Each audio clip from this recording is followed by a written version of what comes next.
Evening, everyone. Hope everybody has had an excellent weekend. Tomorrow's Monday, so we might as well get right at it, jump right into things. My weekend was excellent, actually. Got some chores done around the house. You may have saw I have some new baby goats on the farm. Mama goat is doing fantastic. Hello, Omar. How are you? Don't know how to wave on this thing. There's Buddy. You back from vacation yet? There we go. Hello, Buddy.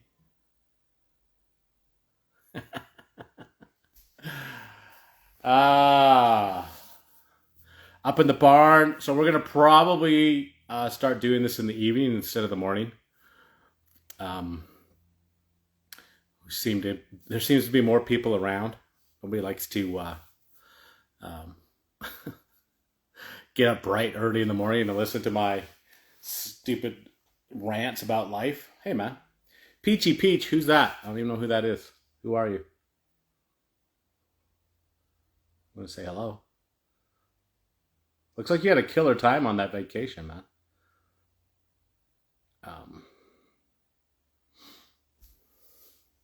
Did some scuba diving. That's cool. Good for you. Is that Mexico? Cancun? That's the only place I've been outside of the United States. You've been following me for a while. Well, thanks for joining. Do I follow you? When I'm done this, I'll make sure I follow you. Hopefully I'm providing the content that you need. Journeyman from Winnipeg. All right. How is Winnipeg? I'm a hockey fan for sure. The Jets didn't make the playoffs this year. We didn't make the playoffs last year. We'll probably be out in 4 games. Hello, Alan. Oh, you're getting your B ticket this month. Nice. Or writing it. Good luck. As I recall, my B ticket test was the most difficult test I wrote. Even more than my the A ticket. I don't know why. Maybe because I had been a journeyman for a while, and so I knew what was going up. Winnipeg's boring.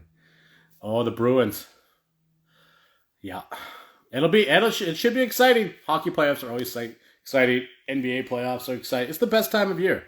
We just finished March Madness. It's the NBA playoffs, NHL playoffs. It's wicked. Hello. Oh, look at that. Yes, it's a difficult test, so good luck with it. I don't know if they do. The reason that was so hard for me was all the combustion air. The Leafs are going to get swept, man. I don't even know what you're talking about. The Leafs suck. What did they lost by 8-1. Is that because they benched everybody? That doesn't make any sense to me. How are you getting primed for the playoffs? I hate the Leafs because that's all we hear about here in Western Canada is how awesome the Leafs are. They're terrible. They always, and they will be. We'll see. Yes, I'm sporting my George the Plumber shirt. This is one of the originals. This is I don't even know. I can't turn around. It's one of the, it's before his Game of Thrones one. He's changed his logo. He changes his logo almost as often as Turbo changes his name. His stupid Instagram feed. Which I happily give Turbo a hard time about. So there was a couple of questions. We don't want to get that, bogged down with NHL hockey talk. The Leafs are gonna seriously. I don't even know why you try for the Leafs. Yeah.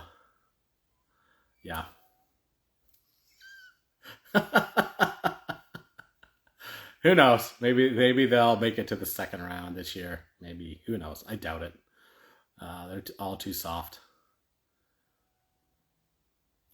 I know George can't sit still. I know he literally, like, even if you haven't seen, George is getting a new truck. I think this week.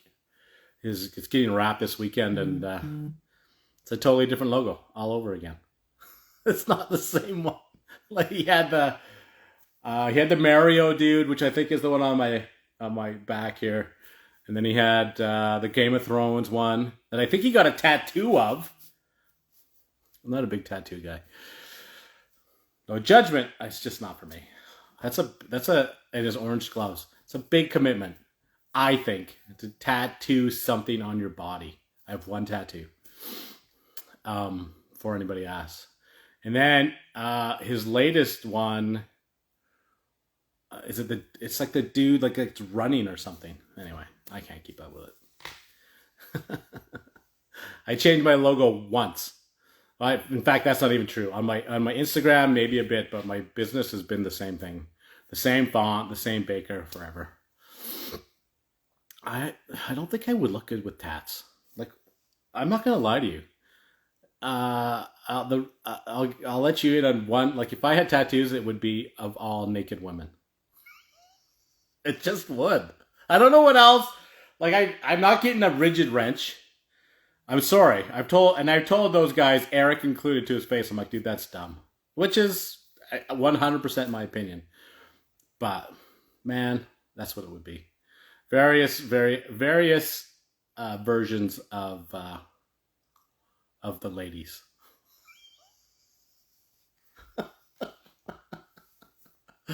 That's what I would do, 100%. Which is probably why I don't have any. Because you can't sport those. In fact, I don't know where I chatted about that. Oh, I chatted about it with Eric. He phoned me up and asked a question, and he asked if we let people wear their tattoos to work. And frankly, I come from the generation that if you wore a tattoo, you had to have it covered up. And that was just a rule. We had one guy who I said, dude, if you want to if you get a tattoo, you have to wear long sleeve shirts. And he, just to spite me, he went out and got a big, on his arm right here, a huge tattoo of Jesus with the crown of thorns on his head. There's lots of those types of things. The only problem was this tattoo artist was terrible. And Jesus had Kermit eyes. Like they were kind of going like this. I'm like, dude. Not only is that a bad choice, because I think when we were talking about it, I said, you can't have any, I don't want any skulls or, devil tattoos or, occult stuff. You can't wear that stuff because we work in professional environments. I totally understand things have changed a bit. I'm not sure my mindset's changed very much, but that's neither here nor there. But yeah. And so he got a big, massive tattoo of Jesus, thinking that I'd be like, okay, man, cool. I'm like, dude, that's the dumbest thing I've ever seen.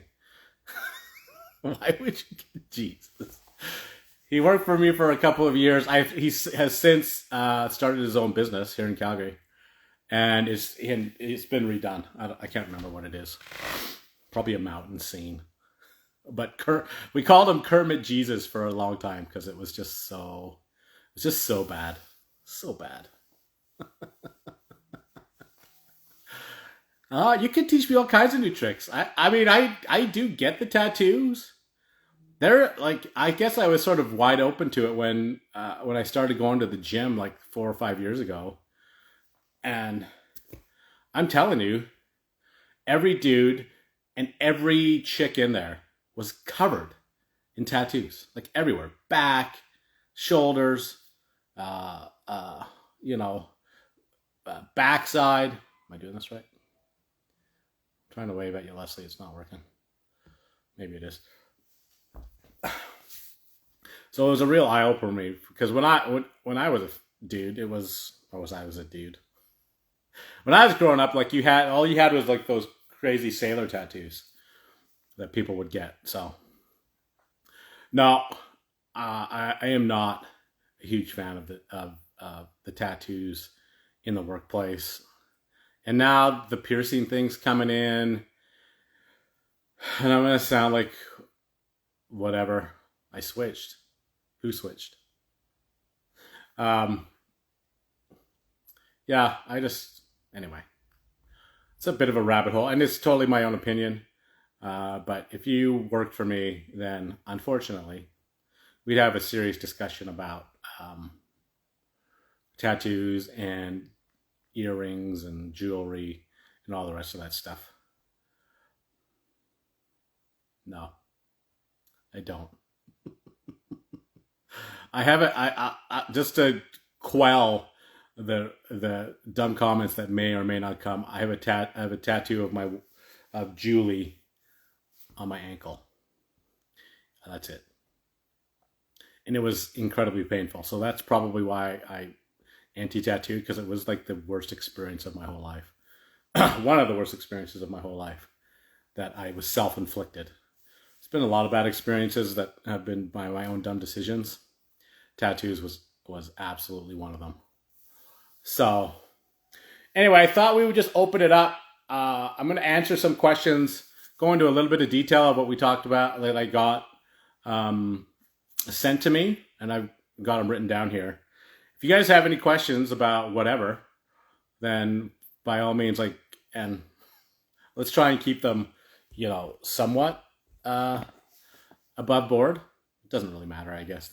It's the barn. Whatever you guys want to talk about, it's raw and it's real. Anyway, the first question I got was about vehicles and what I thought was what was the best way to get a vehicle, whether to buy them or rent them or lease them or finance them. Here's what I think. I've done all three of those things. I've bought vehicles straight out. I have rented vehicles. I have leased vehicles. And I have financed vehicles. I'll just say it right off the bat. I will never, for the rest of my life, raw in the barn. Ow. It's not as bad as you think. There aren't any animals in here, so just me. I will never buy a new vehicle again, ever. And that, again, that's my own opinion. New vehicles, it's true, the second you drive them away, they lose some value. I realize there'll be a few comments that are like, no, man, no.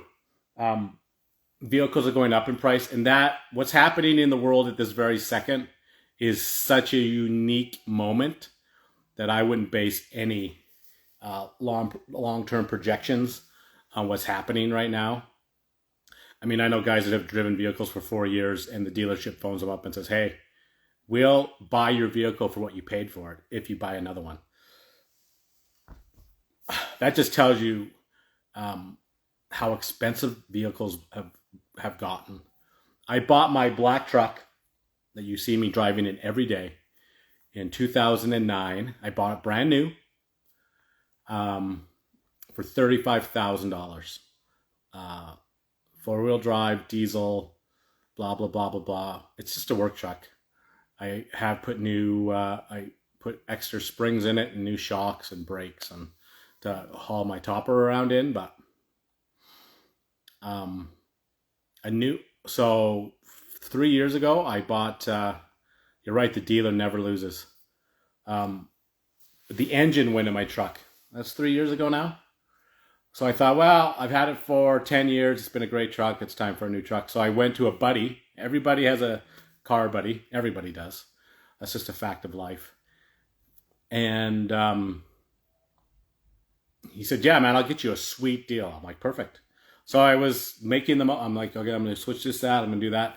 He came back just to strip down. I don't want Bluetooth, anything. I don't want the rear view camera. I don't want blah, blah, blah, blah. I just want a work truck. $87,000. I about fell over. I'm like, $87,000? Yeah, if you want it fully loaded, it's 110. So I phoned up my mechanic. I'm like, what's the new engine? New engine's 10 grand. I'm like, I'm bringing it in and you can replace the engine. And 3 days later, I was back on the road, $10,000 lighter in the pocket. But it's it's working fantastically. And the 2009s were before that stupid diesel fluid crap that you have to use now. So it's just a straight diesel engine, and it's a beautiful thing. So I realize it doesn't answer your question for if you're breaking into the trade, if you're starting up your business, I would absolutely look at gently used vehicles. Um, that's the only way that to me makes sense. That you can get a vehicle for. You can look it up in. I don't know what you guys have down there in the States. I forget the name of it. Up here we have Kijiji. For anywhere between $15,000 and $20,000, you can get a gently used vehicle, and it's a work truck. I I I do understand, having bought brand new vehicles, the feeling of getting a new vehicle. Like, dude, this thing is sweet. I love it. It's awesome. It's brand new. Unfortunately, those things break down like a mother. Okay, well, I'll just take out gently used then. I would get a used vehicle, and find one that you feel has been treated properly. That's got anywhere. One of the interesting or the unique situations we have up here in Alberta is there's a lot of oil field work up here, and so those big oil companies rent 60 vehicles and use them for 2 years and then return them to the dealership, and the dealership gives them a smoking deal on the lease rate for 2 years, and then they come back and the dealership resells them, clearly at a substantial discount. So we've done a couple of those, which haven't been bad. It doesn't matter what kind of vehicle you're going to buy; it's a money pit. You're going to spend, um, the maintenance on those things, tires, brakes. I mean, if you're working in residential construction, you're going to replace your tires probably 3 times a year, or repair the tires, because you get nothing but nails and screws in them, and there's just nothing you can do, no matter how careful you are. Good grief! I look after my own place here out front, and my boys will be working on a project and leave screws out, and they literally end up in my tires. Um, so yeah, there's no like that other than labor. Vehicle for me is the biggest expense, a line item that we have.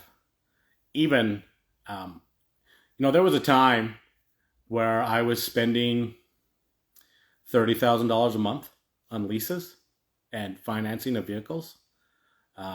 They were all fantastic, but our maintenance bill on those things was um, I'd have to look at it, but we probably 25,000 a month on lease payments. So they're all 5 years older or less, and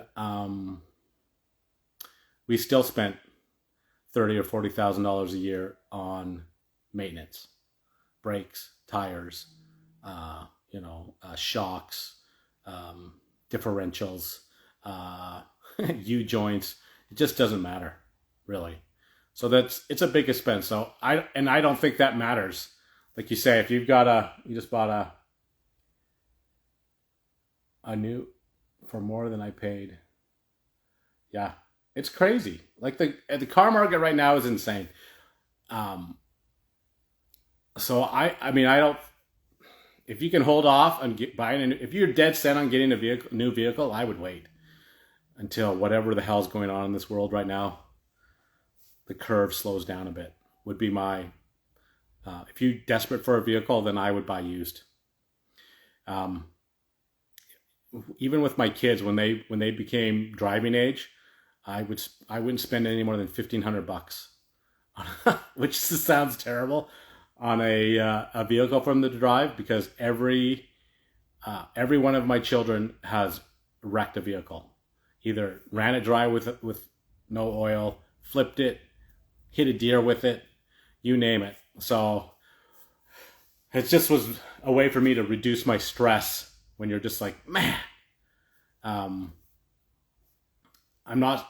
I just bought my kid a $20,000 vehicle, and 2 weeks later, they smash it with a deer, or flip it, or forget to check the oil. So, yeah, with my kids, their first vehicles were $1,500 or less, and I would agree with you. But I'm a total, and it's trucks. It's raw and real, right? Trucks are like women. You have your preferences of what you're attracted to. I'm absolutely a GM guy. They've done me really well. I had a couple of Dodge Sprinters when they were Dodge Sprinters. Now they're the Mercedes ones. But those things, terrible. They were always in the shop. I had a couple of Ford cargo vans. Terrible. The GMC, for whatever reason, I've been lucky with the GMC. So that's sort of what I'm loyal to, because they've been the best for me. When do I think it's going to end? The curve will slow down. I honestly, without getting into all the ins and outs of it, I think we have maybe a year left before inflation, because that's what the banks do, right? They're going to increase interest rates. Interest rates are going to go up, which means consumer spending is going to go down, which means the prices are going to improve. That's sort of the cycle of what it's gone. I do remember here in Alberta, my dad, their mortgage interest rate was 18%, and they thought it was a deal. 18%. And now, if you're paying more than 4 or 5, you're insane. So, and I mean, I'm obviously not tuned into what's happening in the States, but Canada just raised their bank rate by 0.5%. So now they're 18%. 18. It's crazy. Now, the prices of houses weren't the same as they were now, but still. And the bank does that so that they can sell those big houses and get the product moving. So I do think we'll probably get up to the prime lending rate somewhere between 4 or 5%. And America's raising. I just don't know what it is. Have they done it yet? I know they were talking about it. I just don't. Ours literally raised on Thursday, I think. So when it hits 4 or 5%, people will just stop. We'll just stop buying stuff because I can't afford it. It just becomes, I got to buy food, I got to buy I got to buy groceries and gas, and pay my interest on whatever you owe. That's it. Nothing else. There's no extras that are coming that way. So if you buy a vehicle now, I do think that you'll feel it. Like that value will depreciate rapidly in the next year or so. I just don't think what's happening now is sustainable without, whoever said it, the dealer never loses, the bank never loses either. Never. And so if they start feeling it, then they're going to change it, and they don't care who it hurts. They just don't. So, okay. I think that's enough of vehicle talk. Does that answer the question? Buy used if you can. That's what I would do. That's what I'm going to do. Pete wants a new vehicle. I'm currently looking for a new used vehicle because I'm not going to buy new. Not a chance. We'll stay on the theme of cars. Solar panels and cars. They should. In fact, just last night, I saw a Fisker, Fisker, that had a solar panel on its roof. Now, I don't know if that actually, I think I saw Harvest the Sun in here, but It must do something, I would suspect. Maybe it charges your phone. Um, I do think. I also. I mean, we'll talk about that too. I think that the electric car thing, the reason they're pushing it so much, should tell you that should be a red flag to you. Like it is. Do you see something? It's the same as what did I notice the other day? That the betting sites here in Canada, if you watch a hockey game or an NBA game, like it's bet 99, bet whatever, and they have all these super athletes that are uh, um, Jamie Jamie Foxx is doing some, Conor McGregor is doing some. I'm like, if you've got those guys pushing that stuff, then you're, as the producer of that product, you are making a ton of money, which means that the guys buying that product ain't making a ton of money. So when I see that they're pushing those cars so much, I think it's gonna go sideways. And first of all, anybody that looks at it knows that we don't have the infrastructure to support that type of draw of power. We just simply don't. Without going to nuclear, and we've talked about this before on here, but you can go nuclear, but that's a decade away. It's going to take a decade to build a nuclear power plant. Everybody that buy and what's going to be the logistics, the politics of building a nuclear power plant? It'll be absolutely bananas. Bananas. Can you imagine the the outrage of building nuclear? I just don't think that's a reasonable alternative now. But we already saw. In fact, we're going to get them in Alberta because we put so much air conditioning in these days, which is we literally have 5 or 6 days in Alberta where we actually need air conditioning. Like you need it for 5 or 6 days. The rest of it's just because we're spoiled, rotten people. But they've already started putting out the advertisements saying, don't use your power. Don't use anything big between 5 and 7 at night. I'm like, because that's the power rush hour. So you're just not supposed to use anything electrical for 2 hours when you get home from work. How are you gonna so everybody's gonna set their timer like a softener to 2:00 in the morning, and then you're gonna have brownouts all over the place? It's crazy. It's like none of it makes sense to me. Like I'll fully admit that there are alternatives to just straight gas, but if you think you're flipping the switch to electrical like that. What does this one say? Nope. Hydro 1 says no go on power lines. Like, how are you going to do it? Like, it's 220. I mean, I'm not an electrician, but I mean, what's the amp draw on those things? 30 amps? Probably 28 amps? Or do you need something bigger than that? 60 amps? I don't know. That's a lot of juice every day going to your car. Oh, it just trickles in. Yeah, but you still got to use it. And there's 300 people in your neighborhood that are doing the same thing at the exact same time. It's bananas. Too fast, too quick. Yep. Well, electric. Oh, here we go. I don't know. That's the one thing that nobody talks about, right? Hydrogen's super awesome. I think that's got some. I think that has some legs. I don't know enough about it to have an educated discussion about it. I've read some articles on it and obviously heard some discussions about it. I don't know where that goes. I don't know how they incorporate that into our current usage patterns, but I think hydrogen's great. But just about the weight of those cars, like those Teslas or any electric car weigh a ton. Obviously, trucks weigh a ton. The problem that I have is in the winter here in Alberta. January and February, like my truck almost, and I'm not exaggerating, almost never stops. Like it just runs because I'll come home at, 7:00 at night and have something to eat.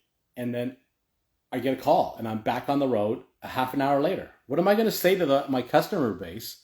Like 30 to 100 amps. Holy F. That's crazy. That's a lot of juice. What am I going to say to my customer base? Yeah, I just got to wait for my truck to charge and then I'll come save you. When's that going to be? I'm like, well, and it's not what they think it is. Like, it's not like your phone where you stick it in, or the headphones, you stick it in and it's 100% charged in 15 minutes. No. Like, you're there for, depending on how low you are and how cold it is outside, you could be there for 4 hours. Yeah, I'll be there in 4 hours. Oh, my house will be a block of ice by then. I don't understand, and maybe it's just because I'm too thick in the head. I don't understand how, oh, hello. I saw the big Beery Mechanical yesterday in the grocery store. There's my friend Oliver, who I'm trying to convince to come on the old show here, Into the Barn. He's thinking about it. I know you are, Ollie. Tow a generator to charge as you go. Like think of the backup systems. What was it? Oh, I saw. I don't remember the city. I want to say it's somewhere in Ottawa, where they bought a fire truck, a battery fire truck that cost 30% more than a conventional fire truck, produces at least 20% less water pressure, and part of the reason it has so much more is because it has a diesel generator attached to it inside the cab to charge the batteries so that they can use it while they're fighting the fires. You're just like... So you have redundant... Like, imagine me selling a boiler that I'm like, listen, this is going to work, but we're going to install a coal hatch over here beside it with a big cast iron burner. We will do the self-feed of the coal into the cast iron burner just in case it's minus 40 and your electric boiler can't keep up. Like, that makes, like, that's the mentality that I think that green energy is. No, this works. It's, what's that Anchorman footage? 60% of the time, it works every time. You're just like, okay, so what are we gonna do with the other 40%? We have coal, or we have a diesel generator attached to the truck to make sure, or you're towing, towing a generator behind you to keep your whatever running. It's freaking insane. So again, let me just full circle that.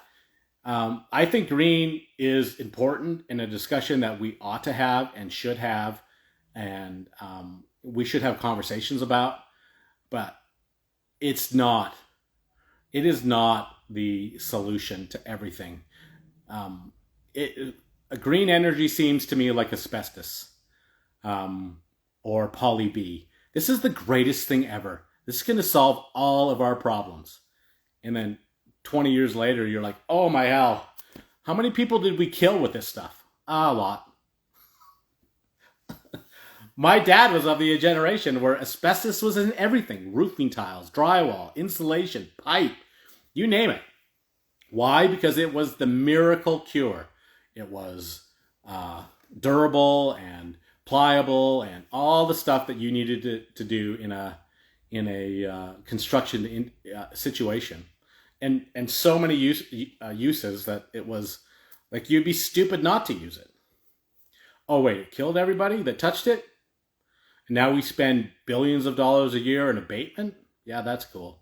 So I do think on some level that this whole massive push to green is going to have the same sort of consequences when they and the politicians, when they backpedal, they'll be like, oh no, we didn't actually push that. We were just hoping it would work good. That sounds familiar, doesn't it? This is 100% effective. 100% effective. We just said that you wouldn't get as sick. Oh, like it's like with like you could if you could just encapsulate the last year of the last 2 years of politics in the absolute lies told by every politician. I'm not even picking on left or right or center. Every politician out there lied because they didn't know what they were talking about. But it was a cool thing to say, and everybody was saying it. So they just jump on the frickin' wagon and say it. Oh, the blades on the turbines aren't done. Yeah, like how do you like those? Everything breaks. So I've seen those interesting ones that are just a single blade that wobble. Like I said, I think there's fantastic technology out there. I just don't know. Like you say, is it? Is it? Hey Isaiah, if you're watching this, Ben has no hot water. Peter, tell Isaiah to go check that out right now. Like right now. That's the plumbing world for you, right? Like we're in the middle of something, and yes, I don't know if I can send a message to. Hang on.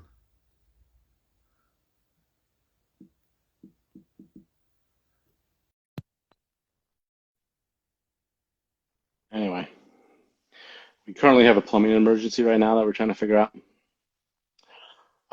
So that said, um, I lost my train of thought. Oh, green, fabulous. Something that we should absolutely um, invest our time and energy in. It's just not going to be the great savior that they think it is. It's just not. None of it makes any sense to do. All right, next one. Mentally tough. How mentally tough do you have to be to run a business? um, I don't really know how to answer that. Honestly, like you certainly have to be a particular personality to run your own business. Um, because and it varies per region. There are so many variables that um, you have to worry about. Um, like you say, we're talking about trucks and um, governments. The, the biggest obstacle that you will face as a business owner is the government. 100%. Though those guys are jerks. Having been in business for almost 30 years, um,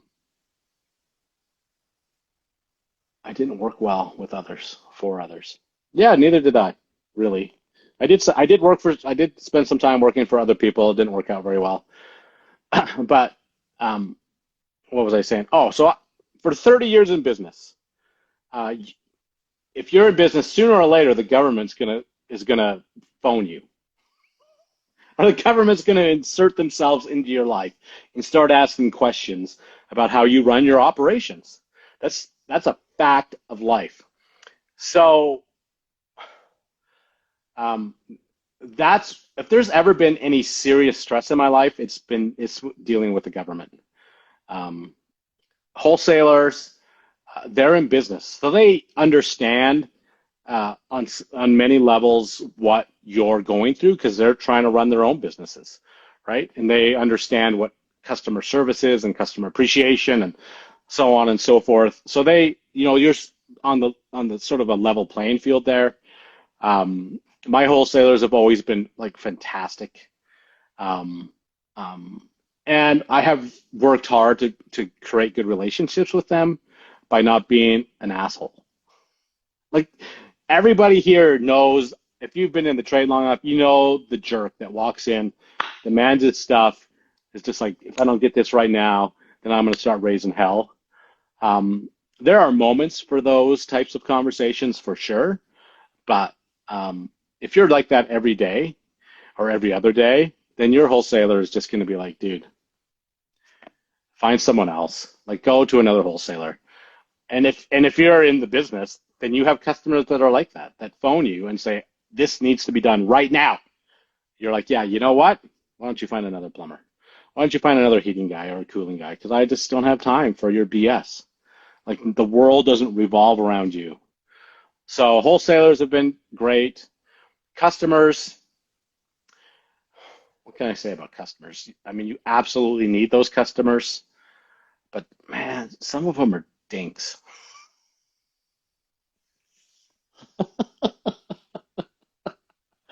And they treat you like you say, like I just said, like the guy at the wholesaler that's an ass.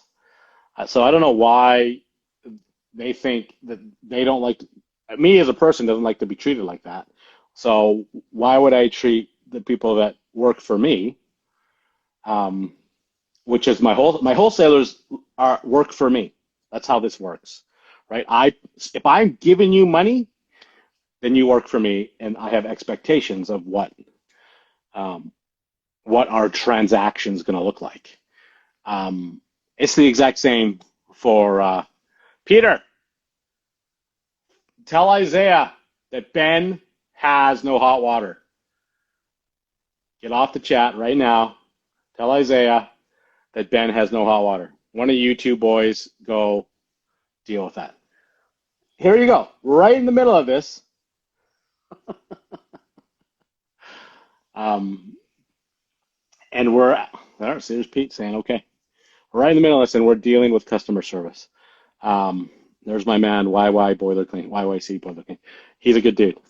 I tried to convince him to come work for me. That was a decade or more ago, wasn't it? And he decided that he wasn't going to come work for me, and he was going to go start his own. Pete has left the chat. Yes, he has. And he was going to go start his own thing. I think he made a stop in between there, but he's killing it now, and he's exactly right. I don't know if you guys can see that. I have an excellent customer base, absolutely fantastic. But there are absolutely people that I have fired, and there are absolutely people that I won't work for because of because they're jerks. So that really is, in my estimation, what you the day to day is dealing with your customers and making sure that they trust you, making sure that that they know that you're going to provide solutions to the problems that they have.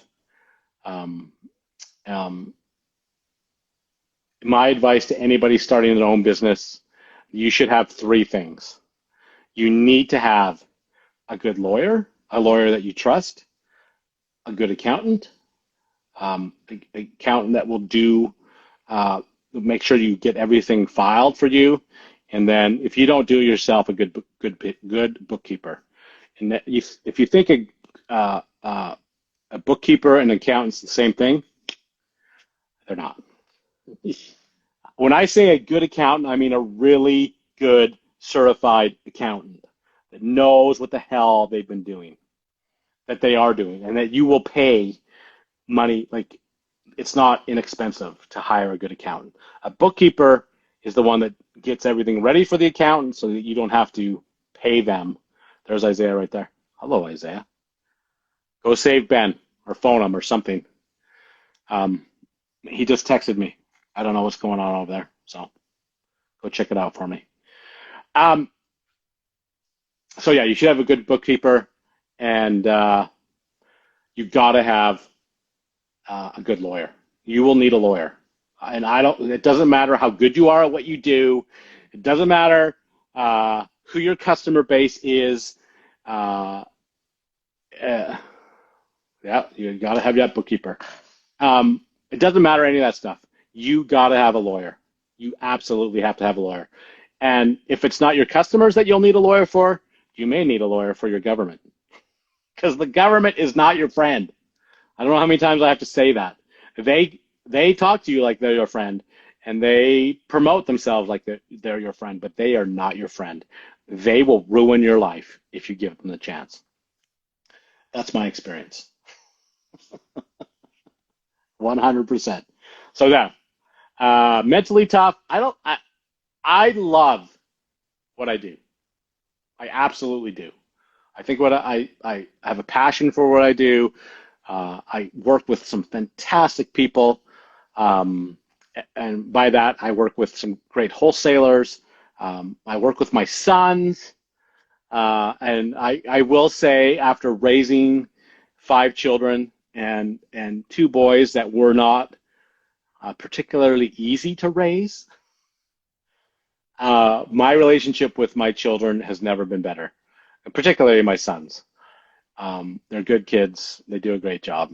I'm very proud of them, and I get to work with them every day, even though I yell at them and give them hard times and make fun of them when they do dumb stuff. But that's part of the trade. Um, so for me, I've sort of reached the point, I guess, in my career where it's not that mentally tough anymore. Like I sort of know the rules to the game, and I get up every morning and I'm excited about what I do and who I get to work for, and the margins that we make, and it's a wonderful. It's a Yeah. Pete never does dumb stuff. That's what he just said. I'll post some stuff this week of what Pete does this week. Actually, here's the killer. Pete's going to school tomorrow to start his next year of school, so I won't let them go in the winter because it's too busy. So you're gonna see a lot less of Pete over the next 6 or 7 weeks as he gets his next year under his belt. So yeah, starting out, you need to be mentally tough, and you need to be prepared for the hills and valleys. Business is not lived in crescendo where you just sort of keep, you know what I mean? Like you just keep moving up. Um, it's literally like the stock market. You're up, you're down. COVID was really difficult on a lot of people. I am blessed and fortunate enough to say that we were um, very unscathed by it. It did not change my life very much, other than the fact that I got to yell and rant and scream about what the government was doing. Um, and so that's a blessing that I've sort of created out of my being self-employed and for the people that I work with. Uh, Lots of other people which I realized were not nearly as lucky as that. Um, and so it wasn't our best year ever, but it was not our worst year. So, and like I say this one last time, and then I'll move on to the next question here. Um, to start a business, you have to be mentally tough because there's a lot of stuff you need to figure out, and you probably have, in my estimation, 4 or 5 difficult years of financing stuff, of learning the ropes, of acquiring a customer base, getting that customer base that's loyal, and then firing the people you don't like. And by that I mean the people that you work for, the customers that you don't like, that are difficult, that don't pay you on time, that disrespect you and your time. So it's a 4 or 5 year journey to get there, and then something else, like you'll have a personal issue, a family issue, something else will come along that'll just sort of throw you for a loop. So you always have to be ready. It's it sounds awful, but I can honestly say, and anybody that wants to chime in here, please do. Um, Running your own show is by far been the best experience of my whole life and the best decision I've ever made. But it's not without its challenges and pitfalls and worries and stresses. I say it all the time. All life is people and problems, and you get to figure out. It doesn't matter if you own your own business, you work for the union, you work for a boss, you work in the wholesaler or the or manufacturing end of things. All life is people and problems, and you need to be able to. If you're going to be successful in life, then you got to be able to solve. You got to be able to work with people, and you got to be able to solve problems. It. That's the secret to life. It's as every secret to life is. It's super easy to say and way harder to implement. But that would be my advice if you're going to start your own business. Then surround yourself with good people, and make sure that you can provide solutions to problems. Because if you're just going to be a plumber or a heating guy, then that's not good. That's not a reason to start a business. You should be able to go in there and say, who am I going to who am I going to serve, and how am I going to solve how am I going to solve these problems for them? Would be my guess. Was is what you have to do. Yeah, like you say, you love it, but if only because I've been in the trade for a very long time. I would agree with you. I think you've probably been in the trade. I don't know what, 20 years now, maybe more. Maybe I tend to compact everything. I can't remember when we had the interview in our office way back when. That was probably 2008. 33 years. Holy F. Anyway, good for you, man. Good for you. Um, and I'm not letting cats out any bags, but I know a little bit about his journey. YYC Boiler Clean.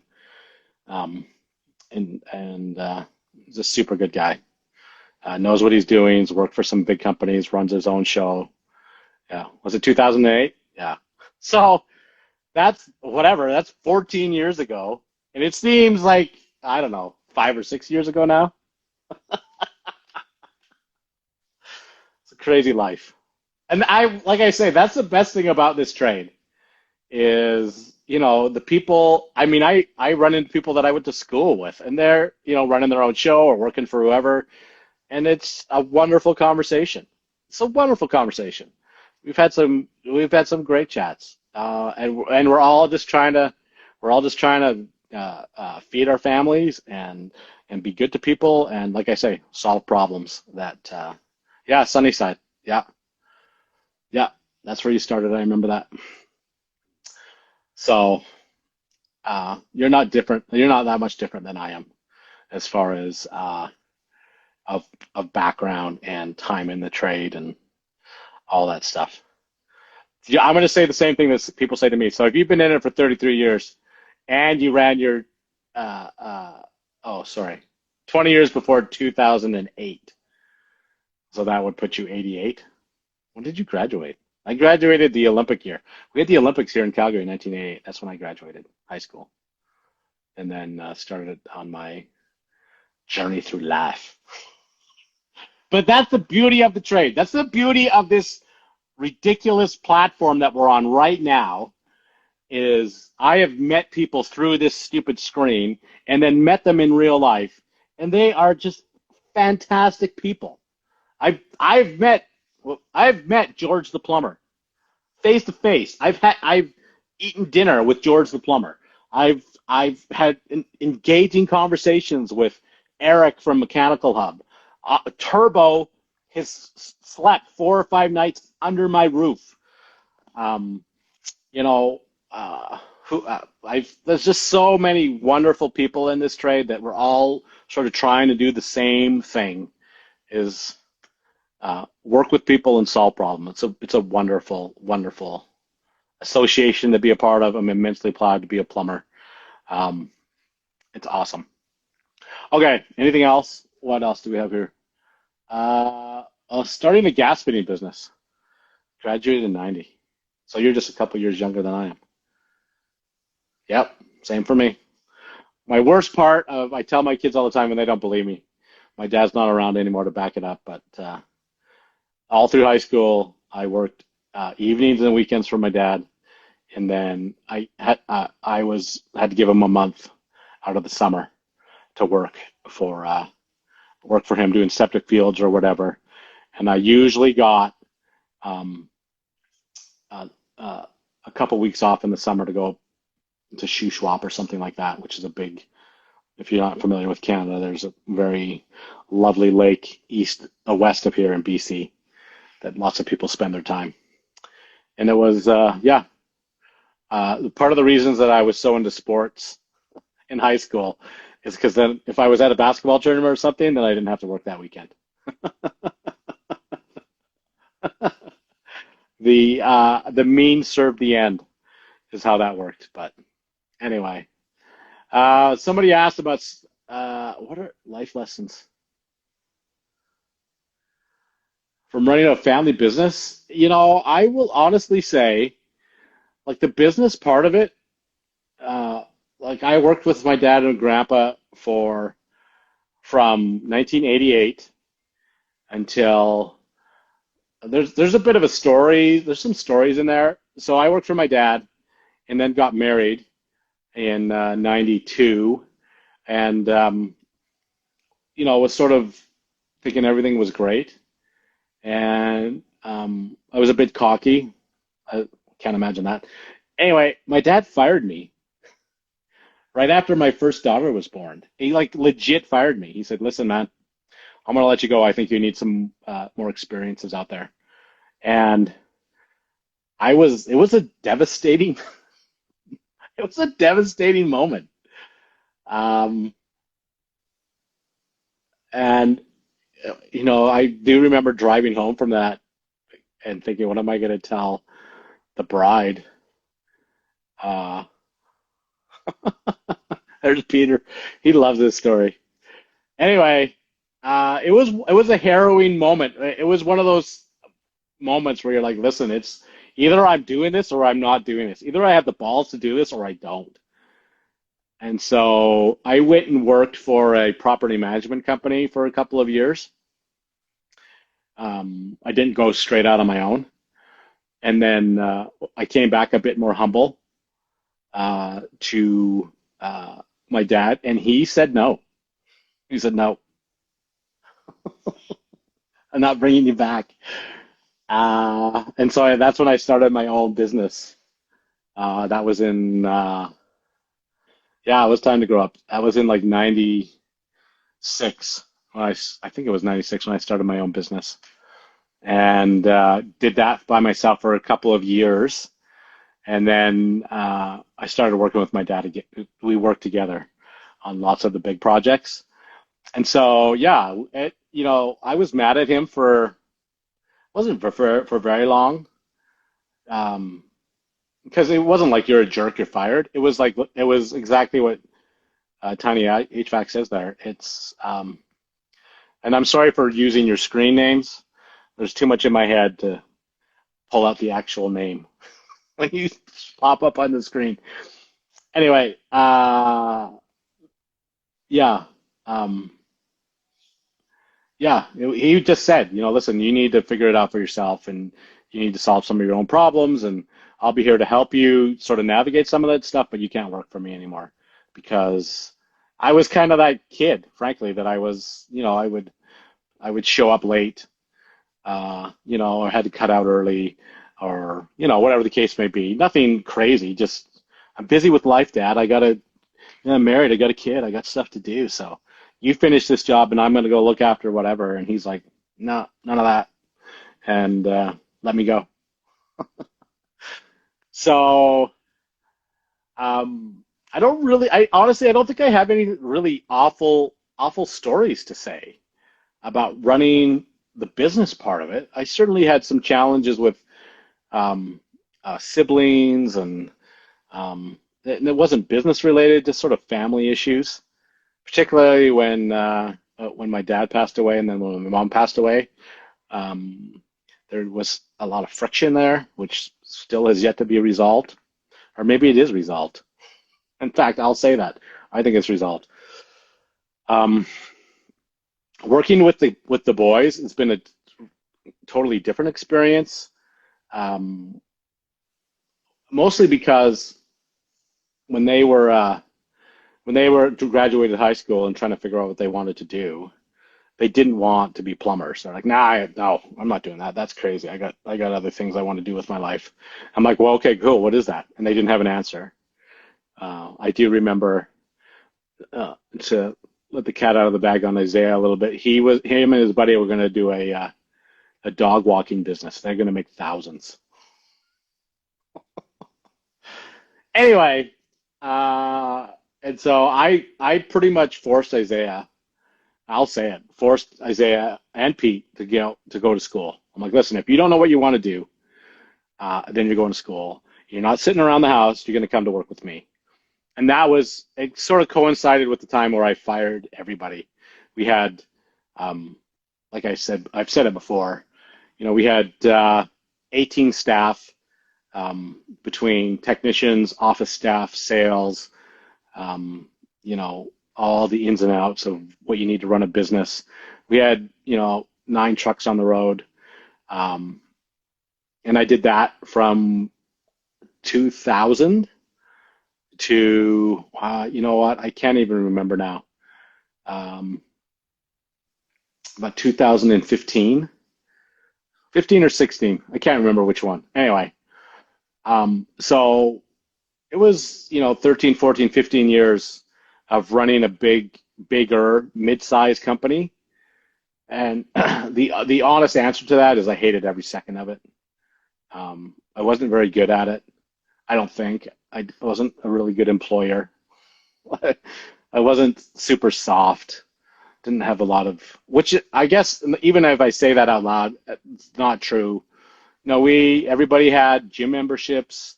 I paid for if it was your birthday, you stayed home and I paid you for that day. We had full medical. Um, we contributed half of your medical plan, so you could pick whatever plan you wanted, and I would pay half of it. We tried really hard to look after the employees, but it just it was every single day there was a problem that I had to deal with that wasn't my fault, other than the fact that I was running a business and hired these meatballs. And I woke up one morning, like on a Thursday, and I said, you know what? I'm done. I'm absolutely done. And I phoned up my lawyer. I said, I need, um, I can't remember the name of it now, termination papers for every single person that works for me. And he was shocked. Like, yep, every single one. So I sent him all the names. He wrote them all up. He wrote up all the termination papers. We had a Monday morning meeting every uh, every Monday, and so everybody came into the boardroom, and I walked in like I normally do, and handed them all out. I said, we had like um, 12 taxi cabs. We timed it. It was so bad. We timed it. So everybody got to work at like 7:30 and the taxi cab showed up at 8. I'm like, there's 12 taxi cabs out there. Grab your tools. I'll come soup. We'll do it one at a time to get your tools out of the van and I'm done. And I just sort of walked and just ended it all. We had a big um, um, office in town, got rid of that, slowly sold off the fleet, and it went from that to just me and Julie, um, and we did everything. It was a bananas. Uh, it was a bananas year.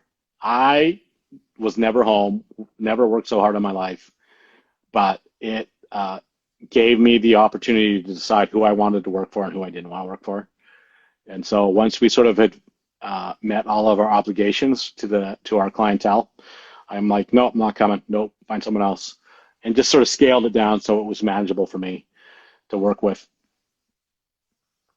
And yeah, I don't regret hiring people. I learned a lot of lessons and made some.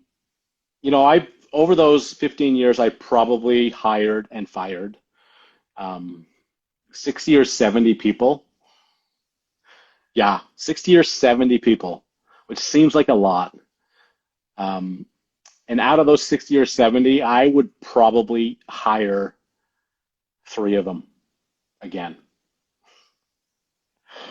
Um, and that's because as an owner, nobody thinks like you. Nobody wants to work like you. Nobody cares like you.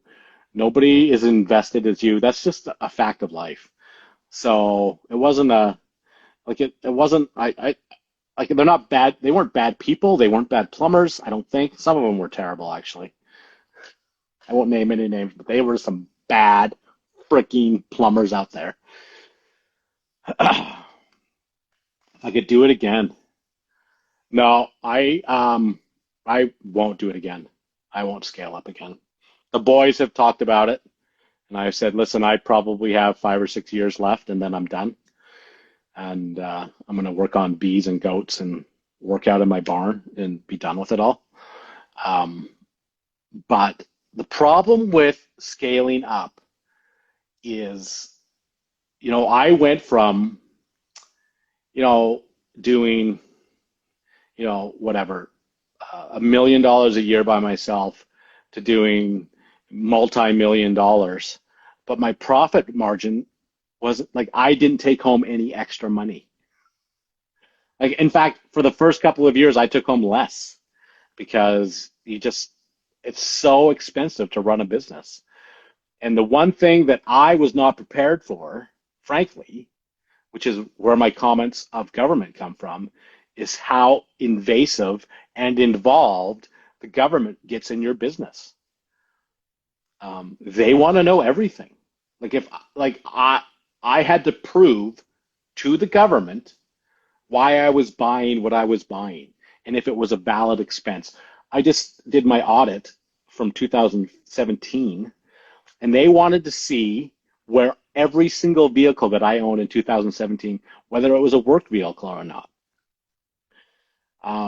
And if you don't give them the answers that they want, then they just turn up the temperature. Like there were moments in when all that crap was going down where the government's like, if you don't, we had to come up with $60,000 every 2 weeks back then to make payroll, which is it's a lot of money. And so you're hoping, so that's $120,000 a month that you got to make payroll with. And you got to hope everybody you work for is going to pay you.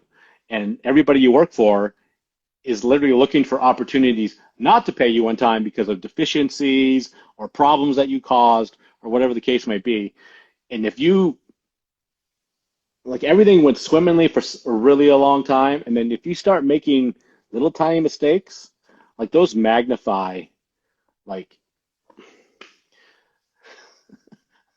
like throwing a gas can on it. Like it can get out of control really quickly. And so there were, like you say, the government wants their money. And if you don't pay them their money, I literally talked to those guys. They would phone me and say, if you don't make this payment by Tuesday, we're coming. You're just like, coming? I mean, you're coming. We're coming for you. We're going to come and seize your bank account. I'm like, oh my F. Anyway, super. I don't know how more raw and real you can get than dealing with that sort of crap. So, and you're right. Keep it small and you keep it all. And that's the fact. The year after I let everybody go, I personally made more money margin wise than I had ever done in my entire career. And that was an eye opener to me, like to say, man, I can do so much work. My capacity for getting stuff done is not limitless, but it's far bigger than I ever thought it could be. So that was the hey Isaiah, Ben is still texting me. Peter, if you're still on here, phone Ben and let him know what's going on. Kids, kids these days. Anyway, uh, there's only a one left, I guess. Starting a gas fitting business. That's pretty much a Canadian thing. Unfortunately, if you're going to do gas fitting, you got to start off with residential, which means you're doing all those infills and stuff. That seems like I'm not sure the margins are there. Oh, let's see. If your sons weren't working with you,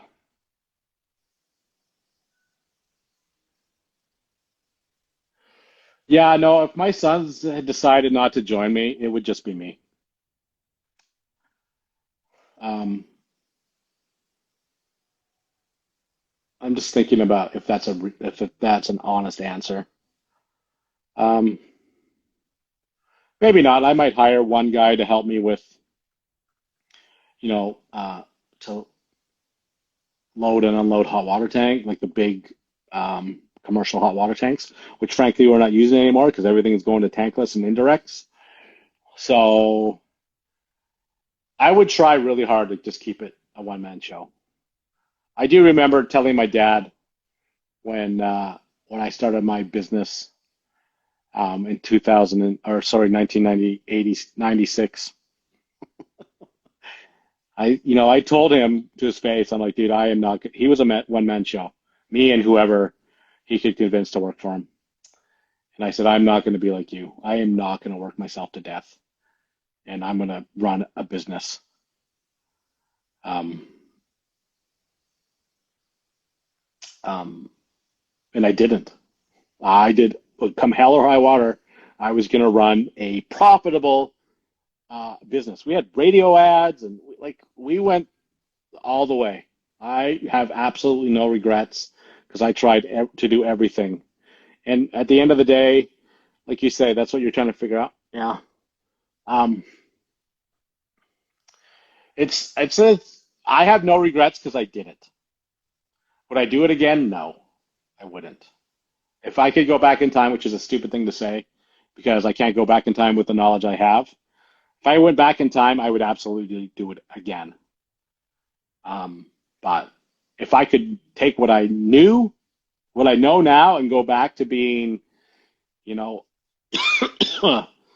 uh, 26 again, um, I wouldn't do it. I wouldn't go that big anyway. I would hire a couple of good guys and sort of what I'm doing with my kids, friends that I have a good relationship with, and try and involve them in the company a little bit. Um, um, the beauty of where I'm at now is I'm able to share some of that knowledge with my boys, and hopefully keep them from some of the pitfalls that await us all, and see where that goes. So, um, yeah, yeah, it's I was talking to Spencer there, Pro Mechanical out in Ontario, and he's lamenting about his guys because they're not, I have a hurt neck, or like I remember guys calling in Monday morning saying I can't come in because I'm sick, and you show up at his house and he's not sick, he's fighting with his girlfriend or whatever. It's just like the stories. Maybe we should just do an episode where it's just nothing but nonstop stories of working in the plumbing industry. My favorite employee story. We did some work for Morley, which is a First Nation reserve just west of town here. We did a contract for them where we built like 26 homes, little tiny homes for them. And I may have told this one on here. I can't remember. Anyway, we what part of the contract was is that we had to hire some of the nation members, which was fine. So we hired this one guy, really nice guy, hard worker, um, and he would always show up late. He was just a laborer, but a decent enough guy. Anyway, I was working in a house, and I'm literally installing the kitchen sink. It's like 8 o'clock in the morning, and I'm literally dropping in the sink after having dressed it out, put it in. And I look up out the window, and he's getting out of the car, of a car that I don't recognize, and a woman who I don't recognize. Why would I recognize him? Anyway, get out, and she walks over to him and just sucker punches him right in the face, like just plows him, knocks him down to the ground. I'm just like, whoa, what is going on? So he comes walking in, the guy I'm working with. I'm like, Steve, you got to check this out. This is going to be a good story. And so I'm like, Marvin, what the hell? Why? What is happening right now? It's like, oh, jeez, I got so hammered last night that I forgot where I was, and I texted my wife to come pick me up, and he was at his girlfriend's house. So his wife shows up at his girlfriend's house, and was nice enough to take him to work, but freaking plowed him right in the melon for because he spent the night at his girlfriend's house. It's crazy, and that's a mild one that I can tell on the internet. Like face to face, there are stories that would turn you blue. They're so bad. So that's like I say, that's the joy of running your own business. Is you get to know the personal details of a lot of people's lives that you wouldn't necessarily want to know, but because you're the employer, there's some level of confidentiality, I guess. That and I mean, I'm not the sort of guy that takes a no for an answer. So if you're like I'm sick, I'm like, dude, what's going on? Type of thing. Yeah. There's my good friend Jimmy, who I'm trying to convince to come on here as well. He's a bit nervous. He seems like a shy guy, but don't hold back. There's just some things that you can't really talk about in mixed company. I don't really know who I'm talking to, so the next time when we finally meet face to face, Jim, I have no doubt that we'll try and do the top each other on the craziest stories, right? Yeah, I know you're shy. That's what I hear. Your just so you know, your reputation is all the way over here in Calgary. You and Jay's, just so you know. I've already heard the story. It's unfortunately I go to places in Alberta. I'm not known internationally, not yet anyway. Where people are like, oh, I've heard all sorts of things about you. I'm like, well, most of them are true, and if they ain't true, then they're fantastic stories. So that's how it is with Jimmy. Get out. It's true. The next time I have a Jimmy story that's told to me, I'll DM you, and so you'll be like, so those tinkling in your ears, you'll know that it's legit, that somebody's talking about you. Anyway, I've been talking like nonstop for like an hour and 20 minutes. I've covered the vehicle thing, the mental toughness, the solar panels, um, and the gas fitting one, which, like I say, they are all true. And all the stories about me are true too. The good, the bad, the ugly. Um, it's called living life, right? That's how that works. Anyway, I'll if there any there's a bunch of you in here. Any questions that you want? Jimmy wanted to know where the hippo comes from. I don't know how you get a hippo out of that, Chachi. That is that's a Celtic boar from my Scottish clan. I'm going to get it wrong. The McKinnons. I think it's the McKinnons. Um, I have some Scottish blood.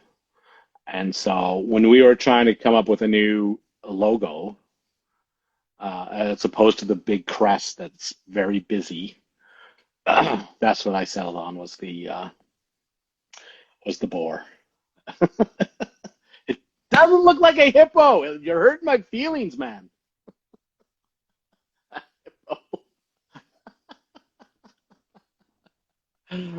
Woo.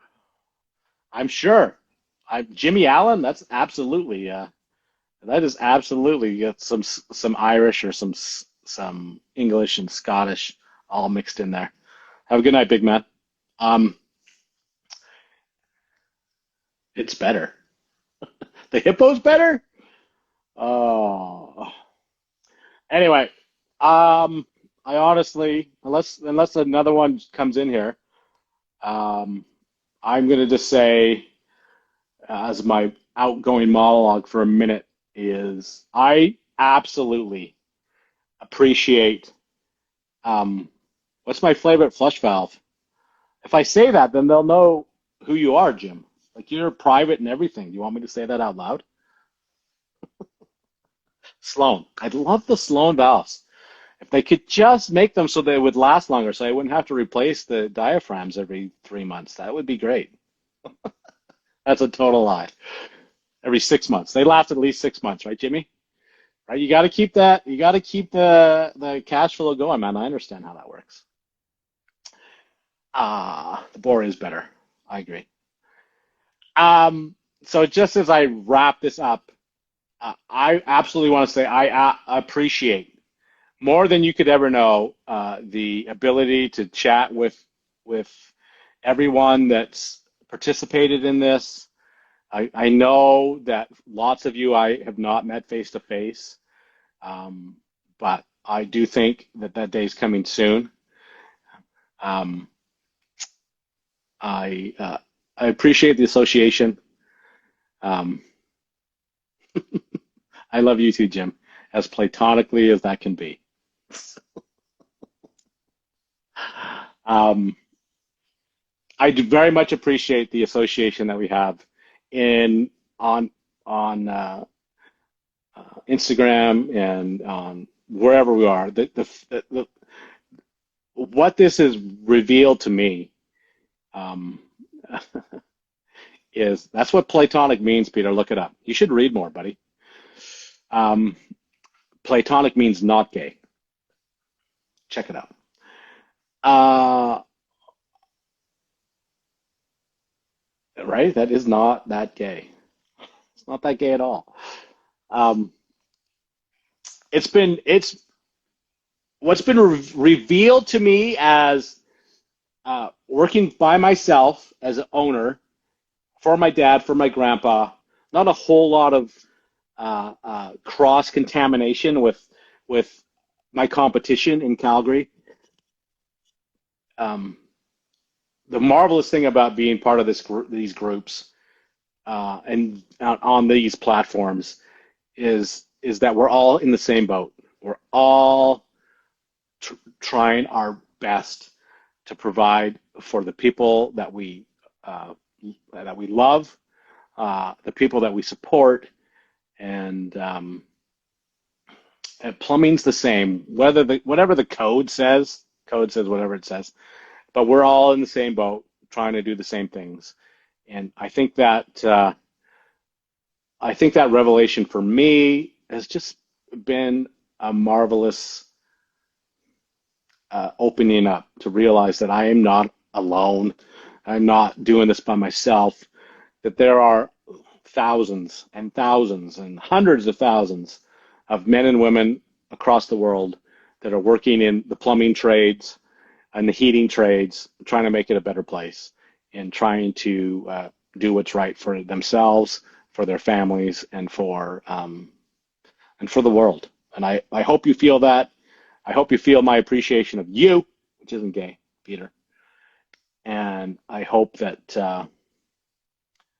do well.